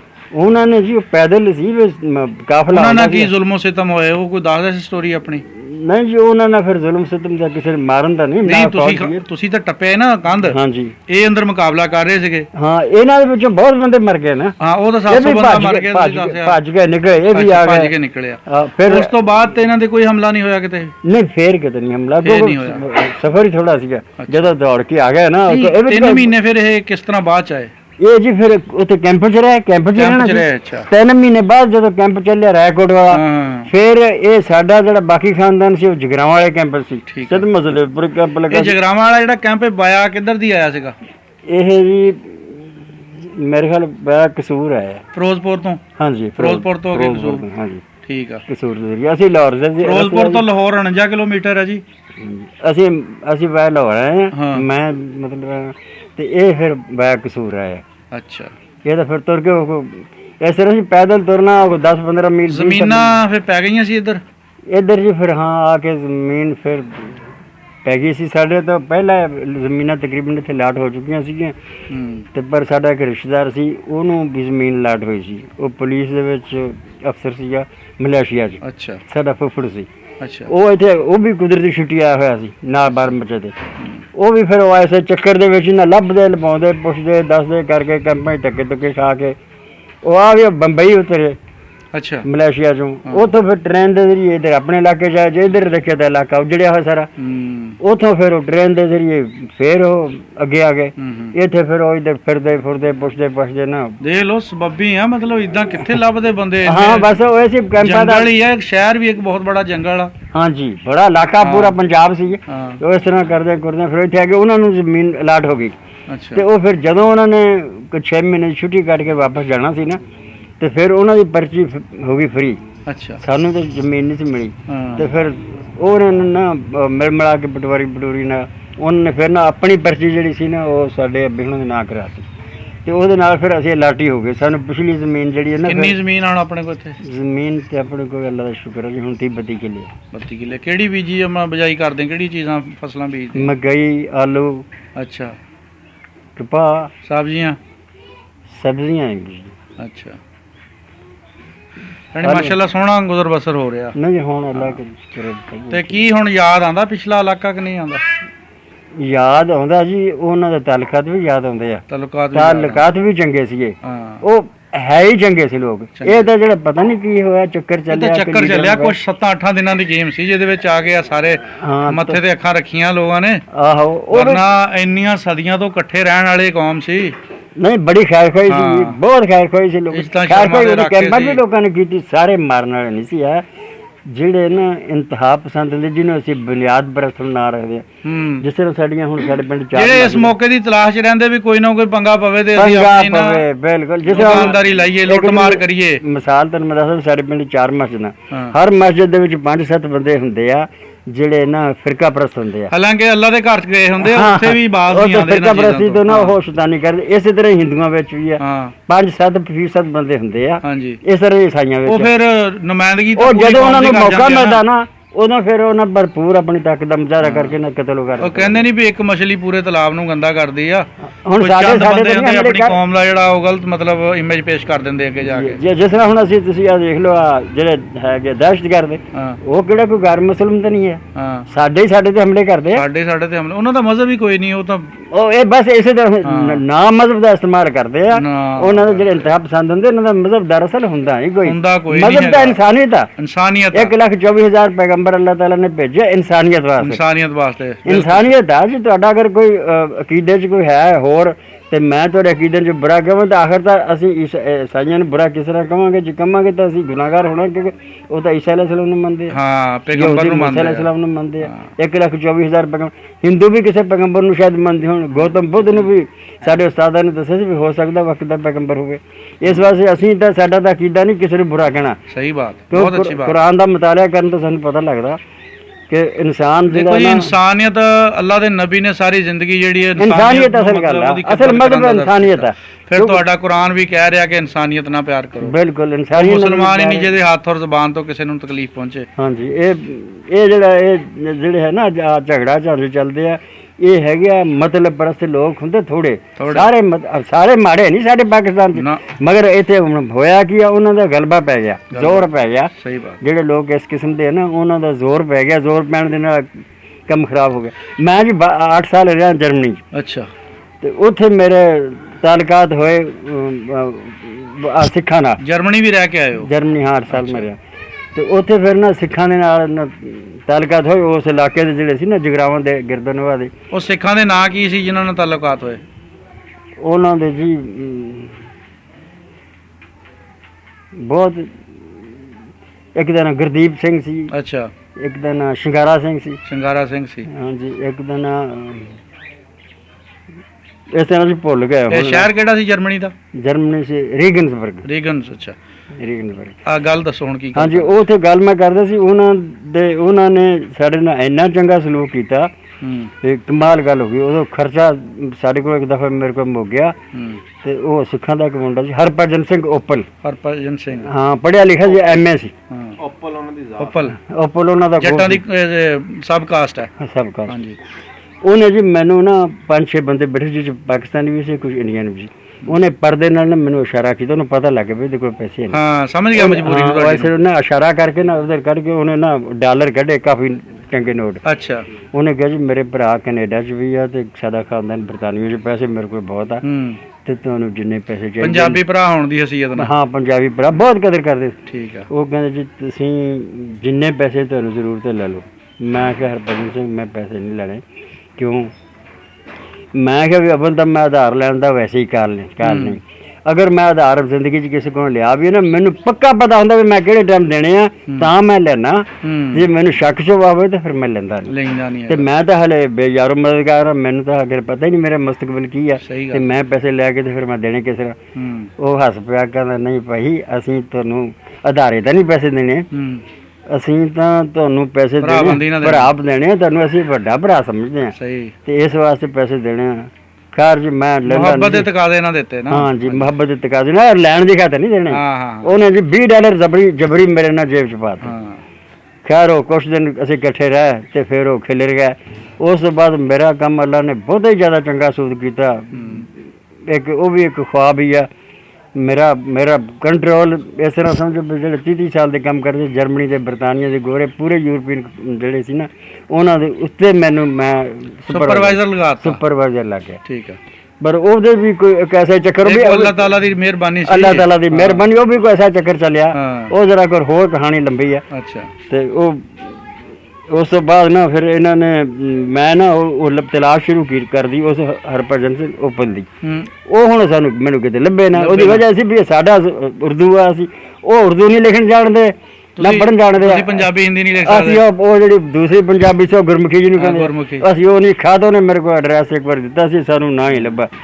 8 ਸਾਲ ਨਾ ਗਏ। 8 ਸਾਲਾਂ ਬਾਅਦ ਨਾ ਇੱਕ ਮੈਂ ਸਟੇਸ਼ਨ ਤੇ ਖੜਾ, ਇੱਕ ਬੰਦਾ ਮਿਲਿਆ ਮੈਨੂੰ ਆਪਣੇ ਇਸ ਮੁੰਡੇ ਵਰਗਾ, ਤੇ ਉਹਨੇ ਨਾ ਪਹਿਲੇ ਤਾਂ ਮੈਨੂੰ ਕਿਹਾ ਗਰਸਕੋਟ। ਮੈਂ ਵੀ ਗਰਸਕੋਟ ਕਿਹਾ। ਪਹਿਲਾਂ ਤਾਂ ਪਤਾ ਨਹੀਂ ਮੈਂ ਕਿਹੜੇ ਮੁਲਕ ਦਾ। ਉਹ ਕੋਈ ਸਲਾਮ ਦਾ ਤਰੀਕਾ ਹੋਣਾ। ਹਾਂ, ਸਲਾਮ ਜੀ, ਸਲਾਮ ਅਲੈਕੁਮ। ਉਹ ਜਰਮਨ ਜ਼ਬਾਨ ਦਾ। ਡੱਚ ਜ਼ਬਾਨ ਬੋਲਦੇ? ਹਾਂਜੀ, ਡੱਚ। ਗਰਸਕੋਟ ਜਾ ਗਿਆ, ਮੈਂ ਵੀ ਗਰਸਕੋਟ ਗਿਆ। ਤੇ ਫਿਰ ਮੈਨੂੰ ਕਹਿੰਦਾ ਭਾਈ ਮੈਨੂੰ ਤਾਂ ਤੁਸੀਂ ਪੰਜਾਬੀ ਮਲੂਨੇ। ਮੈਂ ਕਿਹਾ ਮੈਂ ਪੰਜਾਬੀ ਕੋਈ ਚਿਹਰੇ ਤੋਂ ਵੀ ਚਿਹਰੇ ਤੋਂ ਰੰਗ ਰੂਪ ਤੋਂ ਕੋਈ ਲਹਿਜੇ ਤੋਂ। ਹਾਂ ਤੇ ਮੈਂ ਕਿਹਾ ਮੈਂ ਵੀ ਉਹਨੂੰ ਪਛਾਣ। ਮੈਂ ਕਿਹਾ ਲੱਗਦਾ ਮੈਨੂੰ ਤੂੰ ਵੀ ਪੰਜਾਬੀ ਆ। ਕਹਿੰਦਾ ਹਾਂਜੀ। ਕਿਹੜੇ ਤੁਸੀਂ ਪੰਜਾਬ ਦੇ? ਮਸ਼ਹਰੀ ਪੰਜਾਬ ਦੇ ਮਗਰਬੀ ਦੇ? ਮੈਂ ਕਿਹਾ ਜੀ ਮਗਰਬੀ ਦੇ। ਮੈਂ ਕਹਿੰਦਾ ਮਸ਼ਰਕੀ ਪੰਜਾਬ ਦਾ। ਮੈਂ ਕਿਹਾ ਯਾਰ ਤੂੰ ਅੱਜ ਫਿਰ ਤਾਂ ਸਿੱਖਾਂ? ਤੂੰ ਕਹਿੰਦੇ ਹਾਂ। ਮੈਂ ਕਿਹਾ ਯਾਰ ਮੈਂ ਇੱਕ ਬੰਦੇ ਨੂੰ ਮਿਲਣਾ ਚਾਹੁੰਦਾ, ਉਹ ਮੈਨੂੰ ਲੱਭਦਾ ਨਹੀਂ। ਮੈਨੂੰ 7-8 ਸਾਲ ਹੋ ਗਏ ਉਹਨੂੰ ਲੱਭਦੇ ਨੂੰ। ਕੀ ਨਾਂ ਜੀ? ਹਰਭਜਨ ਸਿੰਘ ਉੱਪਲ। ਉਹ ਕਹਿੰਦਾ ਜੀ ਮੈਨੂੰ ਉਹਦਾ ਕਈ ਹਰਭਜਨ ਸਿੰਘ ਆ ਤੇ ਕੋਈ ਪਤਾ ਨਹੀਂ। ਮੈਂ ਕਿਹਾ ਇੱਕ ਉਹਦਾ ਦੋਸਤ ਹੁੰਦਾ ਸੀ ਨਿਰਮਲ ਸਿੰਘ, ਉਹ ਵੀ ਨਿਰਮਲ ਸਿੰਘ ਸੀ ਜਿਹਦੇ ਨਾਲ ਗੱਲ ਕਰ ਰਹੇ ਜਿਹਦੇ ਨਾਲ ਗੱਲ ਕਰ ਰਹੇ ਸੀ। ਮੈਂ ਕਿਹਾ ਨਿਰਮਲ ਸਿੰਘ ਸੀ। ਕਹਿੰਦਾ ਜੀ ਨਿਰਮਲ ਸਿੰਘ ਕਿਹੜਾ ਹੋਇਆ? ਮੈਂ ਕਿਹਾ ਵੀ ਜਲੰਧਰ ਜ਼ਿਲ੍ਹੇ ਦੇ ਸੀ। ਮੈਂ ਕਿਹਾ ਉਹ ਵੀ ਐਮ ਏ ਸੀ, ਉਹ ਵੀ ਐਮ ਏ, ਨਿਰਮਲ ਸਿੰਘ ਵੀ ਐਮ ਏ ਸੀਗਾ। ਅੱਛਾ। ਤੇ ਮੈਂ ਕਿਹਾ ਵੀ ਉਹਦਾ ਅੱਛਾ ਨਿਰਮਲ ਸਿੰਘ ਨੂੰ ਤੁਸੀਂ ਦੇਖਿਆ? ਕਿੱਥੇ ਦੇਖਿਆ? ਮੈਂ ਕਿਹਾ ਜੀ ਉਹ ਨਿਊਰਨਬਰਗ ਸ਼ਹਿਰ 'ਚ ਦੇਖਿਆ ਸੀ ਜਿੱਥੇ ਪਹਿਲਾ ਸਟਾਫ ਸੀ। ਅੱਛਾ ਇਹ ਹੈ ਜੀ। ਫਿਰ ਤੁਸੀਂ ਕਿੱਦਾਂ ਵਾਕਫੀ ਤੁਸੀਂ? ਮੈਂ ਕਿਹਾ ਅਸੀਂ ਉੱਥੇ ਕੋਈ ਚੰਦ ਦਿਨ ਇਕੱਠੇ ਰਹੇ ਸੀਗੇ। ਲੈਣ ਦੇਣ ਹੋਇਆ? ਹਾਂਜੀ। ਮੈਂ ਤੁਸੀਂ ਫਿਰ ਕਾਹਦੇ ਵਾਸਤੇ ਉਹਨੂੰ ਲੱਭਦੇ ਹੋ? ਮੈਂ ਕਿਹਾ ਮੇਰੇ ਨੂੰ $20 ਦਿੱਤੇ ਸੀਗੇ ਤੇ ਮੈਂ ਚਾਹੁੰਦਾ ਵੀ ਮੈਨੂੰ ਲੱਭ ਜਾਵੇ ਉਹ, ਤੇ ਮੈਂ $20 ਨਹੀਂ, ਮੈਂ ਉਹਨੂੰ 100 ਦੇਵਾਂ। ਮੇਰੇ ਤੇ ਤਾਂ ਹੁਣ ਬਹੁਤ ਅੱਲਾ ਦਾ ਕਰਮ। ਉਹ ਹੱਸ ਪਿਆ, ਕਹਿਣ ਲੱਗਾ ਜੀ ਨਿਰਮਲ ਸਿੰਘ ਤਾਂ ਇੱਕ ਤਾਂ ਮੈਂ ਹੀ ਹਾਂ, ਤੇ ਮੇਰਾ ਖਿਆਲ ਹੈ ਤੁਸੀਂ ਵੀ ਉਹੀ। ਮੈਂ ਤੁਹਾਨੂੰ ਦੇਖਿਆ, ਮੈਂ ਵੀ ਹੁਣ ਪਛਾਣ ਲਿਆ। ਯਾਰ ਮੈਂ ਕਿਹਾ ਤੈਨੂੰ ਮੇਰਾ ਪਤਾ ਨਹੀਂ। ਕਹਿੰਦਾ ਤੈਨੂੰ ਪਤਾ ਲੱਗਣਾ ਵੀ ਨਹੀਂ ਸੀ ਉਦੋਂ ਜਦੋਂ ਤੁਸੀਂ ਮੈਨੂੰ ਮਿਲੇ। ਉਦੋਂ ਮੇਰੇ ਸਿਰ ਤੇ ਪੱਗ ਵੀ ਸੀ ਤੇ ਬਾਲ ਵੀ ਸੀ, ਹੁਣ ਮੁੰਨ ਲਿਆ, ਦਾੜੀ ਵੀ ਸੀ, ਤੇ ਹੁਣ ਮੇਰੀ ਕਲੀਨ ਸ਼ੇਵ ਆ। ਤੇ ਦੂਸਰੀ ਸਭ ਤੋਂ ਬੜੀ ਨਿਸ਼ਾਨੀ ਇੱਕ ਸੀ, ਮੈਂ ਭੈਂਗਾ ਝਾਕਦਾ ਸੀ ਇਸ ਤਰ੍ਹਾਂ ਕਰੇ ਟੀਰ ਮਾਰ ਕੇ। ਉਹ ਉਹਨਾਂ ਨੇ ਨਾ ਉਹਦੀ ਅੱਖ ਫੜ ਕੇ ਨੇ ਸਿੱਧੀ ਕਰ ਉੱਥੇ ਗਿਆ। ਉਹਨਾਂ ਨੇ ਆਪਰੇਸ਼ਨ ਕਰਕੇ ਨਾ ਉਹਨੇ ਕਿਹਾ ਤੂੰ ਤਾਂ ਯਾਰ ਟੀਰ ਮਾਰ ਕੇ ਝਾਕਦਾ। ਉਹ ਹੈਗੇ ਕੌਮ ਤੇ ਇਦਾਂ ਦੀ ਖਿਦਮਤ ਤਾਂ ਬੜੀ ਕਰਦੇ ਆ ਨਾ, ਉਹ ਵਫਾਦਾਰ ਕੌਮ ਆ। ਕਾਨੂੰਨ ਵੀ ਉਹਨਾਂ ਦਾ। ਉਹਨਾਂ ਨੇ ਜੋ ਡਾਕਟਰ ਕੋਲ ਗਿਆ ਤਾਂ ਉਹਨੇ ਕਿਹਾ ਤੂੰ ਤਾਂ ਕੰਮ ਖਰਾਬ। ਉਹਨੇ ਜੋ ਆਪਰੇਸ਼ਨ ਕਰਕੇ ਨਾ ਅੱਖ ਸਿੱਧੀ ਭੈਂਗਾਪਨ ਖਤਮ ਕਰਤਾ। ਕਹਿੰਦਾ ਤੂੰ ਨਹੀਂ ਪਛਾਣਿਆ ਤਾਂ ਕੋਈ ਅਫਸੋਸ ਦੀ ਗੱਲ ਨਹੀਂ ਹੈ, ਕਿਉਂਕਿ ਮੇਰਾ ਤਾਂ ਮੇਰਾ ਹੁਲੀਆ ਸਾਰਾ ਤਬਦੀਲ ਹੈ। ਉਹ ਫਿਰ ਉਹਨੇ ਗੱਲ ਕਹੀ। ਮੈਂ ਕਿਹਾ ਜੀ ਤੁਸੀਂ ਪੈਸਿਆਂ ਦੀ ਖਾਤਰ ਚ ਕਹਿੰਦੇ ਹੋ ਤਾਂ ਫਿਰ ਤਾਂ ਮੈਨੂੰ ਉਹਦੇ ਮੈਂ ਨਹੀਂ ਦੱਸਣਾ। ਮੈਂ ਕਿਹਾ ਤੂੰ ਮੈਨੂੰ ਨਾ ਦੱਸ ਯਾਰ, ਮੇਰੇ ਕੋਲ ਪੈਸੇ ਲੈ ਲਾ, ਉਹਨਾਂ ਦੇ ਘਰ ਪਹੁੰਚਾ ਦੇ ਜਾ ਕੇ। ਉਹ ਕਹਿੰਦਾ ਬਈ ਪੈਸੇ ਤੈਨੂੰ ਲੈਣ ਦੀ ਖਾਤਰ ਨਹੀਂ ਦਿੱਤੇ, ਅਸੀਂ ਭਾਈ ਜਦੋਂ ਕਹਿ ਕੇ ਬੰਦਾ ਹੁਣ ਪੈਸੇ ਸਾਨੂੰ ਵਾਪਸ ਕਰਨ ਦੇ। ਪੈਸੇ ਨਹੀਂ ਲੈਣ ਦੀ ਖਾਤਰ ਨਹੀਂ ਦਿੱਤੇ, ਪੈਸੇ ਤਾਂ ਤੁਹਾਨੂੰ ਦਿੱਤੇ ਉਹਨੇ ਖਿਦਮਤ ਦੀ ਖਾਤਰ। ਫਿਰ ਦੂਸਰੀ ਗੱਲ ਹੈ, ਉਹਨੇ ਕਿਹਾ ਵੀ ਬੰਦਾ ਚਲੇਗਾ ਕੈਨੇਡਾ। ਹੁਣ ਕੈਨੇਡਾ ਦੇ ਐਡਰੈਸ ਦਾ ਮੈਨੂੰ ਪਤਾ ਨਹੀਂ। ਮੈਂ ਕਿਵੇਂ ਮਤਲਬ ਇੰਨਾ ਸਲੂਕ ਉਹਨਾਂ ਨੇ। ਮੈਂ ਸਮਝ ਗਿਆ ਯਾਨੀ ਕਿ ਉਹ ਆਪਣੀ ਹਮ ਜ਼ਬਾਨ ਔਰ ਆਪਣੇ ਉਹਨੂੰ ਪਤਾ ਵੀ ਸਾਡੇ ਚ ਉੱਠ ਕੇ ਗਏ, ਸਾਡੇ ਬਡਾਰੂਆਂ ਦਾ ਇੱਕ ਦੂਜੇ ਨਾਲ ਤਾਲੁਕਾਤ ਰਹੇ ਆ, ਉਹਨਾਂ ਨੇ ਜੀ ਅੱਛੇ ਤਾਲੁਕਾਤ ਰਹੇ। ਯਾਨੀ ਉਸ ਬਣਾ ਤੇ ਉਹਨਾਂ ਨੇ ਤੁਹਾਡੀ ਬੇਲੌਸ ਖਿਦਮਤ ਕੀਤੀ। ਬਸ ਉਹ ਜੀ ਕਹਿੰਦੇ ਜਿਹੜੇ ਅਸੀਂ ਇਹ ਸਮਝਿਆ, ਅਸੀਂ ਅਰਬਾਂ ਮੁਲਕਾਂ ਦਾ ਵੀ ਦੇਖਿਆ। ਉਹਨੇ ਕਿਹਾ ਜੀ ਜੇ ਸਾਡਾ ਦੁਨੀਆ ਤੇ ਕੋਈ ਸੱਜਣ ਦੋਸਤ ਹੈ ਨਾ, ਸਾਡੇ ਪੰਜਾਬੀ ਆ। ਅੱਛਾ ਤੁਸੀਂ ਹੁਣ ਸਾਨੂੰ ਆਖਰ ਦੇ ਵਿੱਚ ਕੀ ਪੈਗਾਮ ਦੇਣਾ ਚਾਹੁੰਦੇ ਹੋ ਸਾਨੂੰ ਵੀ ਤੇ ਉਹਨਾਂ ਦੀ ਆਵਾਮ ਨੂੰ, ਕਿਉਂਕਿ ਤੁਹਾਨੂੰ ਸਾਰੀ ਦੁਨੀਆ ਦੇਖਿਆ ਜਾ ਰਿਹਾ? ਅਸੀਂ ਤਾਂ ਜੀ ਇਹ ਪੈਗਾਮ ਦੇਣਾ ਚਾਹੁੰਦੇ ਹਾਂ, ਸਾਡੀ ਜਿਹੜੀ ਦਿਲੀ ਖੁਆਇਸ਼ ਆ ਕਿ ਤਾਲੁਕਾਤ ਬਹੁਤ ਅੱਛੇ ਹੋਣੇ ਚਾਹੀਦੇ ਆ, ਹਮਸਾਏ ਆ। ਜਿੰਨਾ ਚਿਰ ਤੱਕ ਅਸੀਂ ਸਾਡੇ ਤਾਲੁਕਾਤ ਚੰਗੇ ਨਾ ਹੋਣਗੇ, ਸਾਨੂੰ ਮਿਲਣ ਜੁਲਣ ਦੀ ਰੋਵੇ। ਮੈਨੂੰ ਜਿੰਨੇ ਵੀ ਮੁੰਡੇ ਸੀ ਨਾ, ਸਾਰੇ ਐਡਰੈਸ ਦਿੱਤੇ, ਮੇਰੇ ਕੋਲ ਗੁੰਮ ਹੋ ਗਿਆ ਜੀ। ਤੁਸੀਂ ਆਓ ਸਹੀ ਸਾਡੇ ਕੋਲ। ਨਹੀਂ ਤੁਹਾਡੇ ਨਾਲ ਰਾਬਤੇ ਹੁਣ ਤੁਹਾਡੇ ਪਿੰਡ ਵਾਲੇ ਕਰ ਲੈਣਗੇ, ਤੁਹਾਡੇ ਸ਼ਹਿਰ ਵਾਲੇ ਕਰ ਲੈਣਗੇ, ਐਸੀ ਕੋਈ ਗੱਲ ਨਹੀਂ ਹੈਗੀ। ਸਾਡਾ ਫਿਰ ਕੋਈ ਮੌਕਾ ਨਾ ਮਿਲਿਆ, ਉਹ ਐਡਰੈਸ ਮੇਰੇ ਕੋਲ ਗੁੰਮ ਹੋ ਗਿਆ। ਮਕਸਦ ਤੁਹਾਡਾ ਇਹ ਆ ਵੀ ਜਿਹੜੀਆਂ ਇਹ ਸਰਹੱਦ ਦੀਆਂ ਦੀਵਾਰਾਂ ਜਿਹੜੀਆਂ, ਇਹਨਾਂ ਤੇ ਕੋਈ ਥੋੜੀ ਜੀ ਨਰਮੀ ਹੋਣੀ ਚਾਹੀਦੀ। ਕੋਈ ਵੀਜ਼ਾ ਪਾਲਿਸੀ ਜਿਹੜੀ ਉਹ ਨਰਮ ਹੋਣੀ ਚਾਹੀਦੀ ਹੈ ਤਾਂ ਕਿ ਆਉਣ ਜਾਣ ਦਾ ਹੋਵੇ ਤਾਲੁਕਾਤ। ਤਾਂ ਕਿ ਜਿੰਨਾ ਜਿਹੜਾ ਹਮਸਾਇਆ ਨਾ ਤਾਲੁਕਾਤ ਚੰਗੇ ਨੇ, ਹੁਣ ਉਹਨੂੰ ਜਿਹੜੀ ਖੁਸ਼ਹਾਲੀ ਨਹੀਂ ਆ ਸਕਦੀ। ਬਿਲਕੁਲ ਸਹੀ ਕਿਹਾ ਤੁਸੀਂ। ਖੁਸ਼ਹਾਲੀ ਤਾਂ ਹੀ ਆਊਗੀ ਤਾਲੁਕਾਤ। ਅਸੀਂ ਆਪਣੇ ਦੇਖਦੇ ਹਾਂ ਹਮਸਾਇਗੀ ਦੇ ਵਿੱਚ ਇੱਥੇ, ਅਗਰ ਤੁਹਾਡੇ ਮਰਬੇ ਦੇ ਹੈਗੇ ਸਾਂਝੀ, ਜੇ ਉਹਨਾਂ ਨਾਲ ਚੰਗੇ ਤਾਲੁਕਾਤ ਨਹੀਂ ਕਰਦੇ ਜਾਂ ਚੰਗੇ ਤਾਲੁਕਾਤ ਨਹੀਂ, ਤੇ ਫਿਰ ਕੋਈ ਫਾਇਦਾ ਤਾਂ ਨਹੀਂ ਉਠਾ ਸਕਦੇ। ਸਹੀ ਗੱਲ ਆ। ਉਹ ਕੋਈ ਦੁੱਖ ਤਕਲੀਫ ਆਉਂਦਾ ਹਮੇਸ਼ਾ ਹਮਸਾਇਆ ਜਿਹੜਾ ਉਹ ਭੱਜ ਕੇ ਆਉਂਦਾ। ਸਹੀ ਬਾਤ। ਉਹ ਸਿੱਖਾਂ ਨੇ ਗੱਲ ਕਹੀ, ਉਹ ਕਹਿੰਦੇ ਜੀ ਸਾਡੇ ਹੈਗੇ ਆ 26-27 ਸੂਬੇ, ਜਿੰਨੇ ਦੂਸਰੇ ਸੂਬਿਆਂ ਦੇ ਲੋਕ ਹਨ ਉਹਨਾਂ ਨਾਲ ਸਾਡੀ ਬੋਲੀ ਨਹੀਂ ਮਿਲਦੀ, ਉਹ ਸਾਨੂੰ ਆਪਣਾ ਨਹੀਂ ਸਮਝਦੇ। ਤੇ ਮੈਂ ਕਿਹਾ ਅਸੀਂ ਵੀ ਪੰਜਾਬੀ ਹਾਂ, ਸਾਨੂੰ ਸਿੰਧੀ ਵੀ ਚੰਗਾ ਨਹੀਂ ਸਮਝਦੇ, ਸਾਨੂੰ ਬਲੋਚੀ ਵੀ ਚੰਗਾ ਨਹੀਂ ਸਮਝਦੇ, ਸਾਨੂੰ ਸਰਹੱਦ ਵਾਲੇ ਵੀ ਚੰਗਾ ਨਹੀਂ ਸਮਝਦੇ ਵੀ ਨਹੀਂ। ਕਿਉਂਕਿ ਜਦੋਂ ਇਹ ਵਨਯੂਮ ਟੁੱਟਿਆ, ਨਸਲੀ ਤਾਸਬ ਬਹੁਤ ਜ਼ਿਆਦਾ ਹੈ। ਹਾਂਜੀ, ਨਸਲੀ ਤਾਸਬ ਜਿਹੜਾ ਤਾਸਬ ਬਹੁਤ ਜ਼ਿਆਦਾ। ਉਹ ਕਹਿੰਦੇ ਤਾਸਬ ਤੁਹਾਡੇ ਨਾਲ ਵੀ ਤਾਸਬ ਦੇ ਤੌਰ ਤੇ ਜ਼ਿਆਦਤੀ ਹੋ ਰਹੀ ਹੈ, ਸਾਡੇ ਨਾਲ ਵੀ ਤਾਸਬ ਦੇ ਤੌਰ ਤੇ ਜ਼ਿਆਦਤੀ ਹੋ ਰਹੀ ਹੈ। ਤੇ ਸਾਨੂੰ ਪਤਾ ਲੱਗਾ ਜਿਹੜੇ ਪੰਜਾਬੀਆਂ ਦੇ, ਉਹਨਾਂ ਦੇ ਚਾਹੇ ਕੋਈ ਧਰਮ ਹੋਵੇ, ਕੋਈ ਮਜ਼ਹਬ ਹੋਵੇ, ਸਾਨੂੰ ਇਸ ਗੱਲ ਨਾਲ ਗੱਲ ਨਹੀਂ। ਸਾਨੂੰ ਤਾਂ ਤੁਸੀਂ ਮੈਨੂੰ ਉਹ ਕਹਿਣ ਲੱਗੇ ਵੀ ਤੁਸੀਂ ਆਪਣਾ ਜੂਠਾ ਕਰਕੇ ਪਾਣੀ ਸਾਨੂੰ ਦਿਓ, ਤੇ ਮੇਰਾ ਜੂਠਾ ਖਾਣਾ ਮੇਰੇ ਕੋਲ ਜੂਠਾ ਕਰਾ ਕੇ ਉਹਨਾਂ ਨੇ ਖਾਧਾ। ਉਹ ਕਹਿੰਦੇ ਅਸੀਂ ਸਮਝਿਆ ਵੀ ਤੁਹਾਡਾ ਜੂਠਾ ਖਾ ਕੇ ਸਾਨੂੰ ਵੀ ਜੰਨਤ ਸ਼ਾਇਦ ਮਿਲ ਜਾਏ। ਪਿਆਰ ਮੁਹੱਬਤ ਦਾ ਇੰਨਾ ਪਿਆਰ ਦਾ ਉਹਨਾਂ ਦਾ, ਉਹ ਹੁਣ ਸੋਚ ਹੈ। ਹਾਂਜੀ, ਸੋਚ ਇਸ ਤੱਕ ਉਹਨਾਂ ਦੀ ਚੱਲਦੀ। ਠੀਕ ਹੈ ਜੀ, ਬਹੁਤ ਸ਼ੁਕਰੀਆ, ਬਹੁਤ ਮਿਹਰਬਾਨੀ ਬਜ਼ੁਰਗੋ ਤੁਹਾਡੇ ਨਾਲ ਗੱਲਾਂ ਕਰਕੇ ਬੜਾ ਮਜ਼ਾ ਆਇਆ। ਬਹੁਤ ਮਾਲੂਮਾਤੀ ਤੁਸੀਂ ਸਾਡੇ ਨਾਲ ਗੱਲਾਂ ਕੀਤੀਆਂ। ਅੱਲਾਹ ਤਾਲਾ ਤੁਹਾਨੂੰ ਸਿਹਤ ਤੰਦਰੁਸਤੀ ਦੇਵੇ। ਗੱਲਾਂ ਤਾਂ ਵਾਕਿਆ ਨਹੀਂ ਮੁੱਕਦੀਆਂ, ਲੇਕਿਨ ਚੂੰਕਿ ਟਾਈਮ ਬਹੁਤ ਥੋੜਾ ਜਿਹਾ ਹੁੰਦਾ ਆ, ਉਹਦੇ ਵਿੱਚ ਹੀ ਸਾਰੀਆਂ ਗੱਲਾਂ ਕਰਨੀਆਂ ਹੁੰਦੀਆਂ। ਉਮੀਦ ਹੈ ਜਨਾਬ ਤੁਹਾਨੂੰ ਵੀ, ਦੇਖਣ ਵਾਲਿਆਂ ਨੂੰ ਸਾਡਾ ਇਹ ਪ੍ਰੋਗਰਾਮ ਬਹੁਤ ਅੱਛਾ ਲੱਗਿਆ ਹੋਵੇਗਾ, ਔਰ ਉਮੀਦ ਕਰਦੇ ਹਾਂ ਕਿ ਆਉਣ ਵਾਲੇ ਵਕਤ 'ਚ ਵੀ ਅਸੀਂ ਤੁਹਾਡੇ ਲਈ ਇਸੇ ਤਰ੍ਹਾਂ ਕੋਈ ਚੰਗੇ ਜਿਹੜੇ ਬਜ਼ੁਰਗ ਆ ਉਹਨਾਂ ਨੂੰ ਲੱਭ ਕੇ ਉਹਨਾਂ ਨਾਲ ਗੱਲਾਂ ਬਾਤਾਂ ਕਰਕੇ ਤੁਹਾਡੇ ਨਾਲ ਸ਼ੇਅਰ ਕਰਦੇ ਜਾਈਏ। ਤੇ ਤੁਸੀਂ ਆਪਣੀ ਕੀਮਤੀ ਰਾਏ ਜਿਹੜੀ ਆ ਕਮੈਂਟਸ ਦੀ ਸ਼ਕਲ ਦੇ ਵਿੱਚ ਸਾਡੇ ਨਾਲ ਸ਼ੇਅਰ ਕਰਨੀ ਆ। ਬਹੁਤ ਬਹੁਤ ਸ਼ੁਕਰੀਆ। ਅੱਲਾਹ ਹਾਫਿਜ਼।